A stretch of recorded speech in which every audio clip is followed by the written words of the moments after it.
Okay, so ngayong araw, mag-withdraw tayo sa ating X-Word. So makikita nyo, ang aking build ay umabot na ng 3,900 na build. Okay? So ang iyang total niya ay 36 pesos. So i-withdraw natin yan sa ating GCash or direct sa ating GCash account. Okay? Nauna ay i-trade muna natin ang ating build papunta sa USDT. Okay? So confirm. Okay, so pagkatapos natin i-transfer, ay i-trade naman natin ang USDT sa ating i-withdraw natin ang ating USDT sa GCash. O yan, nakikita nyo, pumasok na ang ating build, naging USDT na. Okay, so meron tayong 36 pesos. Okay, so max na or all. So 0.64 USDT i-withdraw natin sa ating GCash account.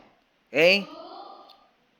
Hanapin natin yung pinakamalaking bumili ng USDT. Okay? Okay, so ayan. Okay, so hindi siya pumasok. So pupunta tayo sa iba.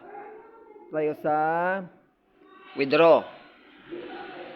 Then all or max 0.64 USDT, then GCash. Okay, so click mong GCash, then your number, your GCash number, account number. Okay, then confirm. Okay, then put your password. Okay. Then, okay, so yan, papasok na sa iyong GCash. Napakabilis po. Pumasok agad sa aking GCash ang 35 pesos. Okay? So 35 pesos. Napakadali lang po at napakabilis mag-transaction dito sa X-World. Okay? So ayan na po sa aking GCash. Okay, 35 pesos. Kaya ang dali, di ba? So next ko naman na update ko sa next ko naman na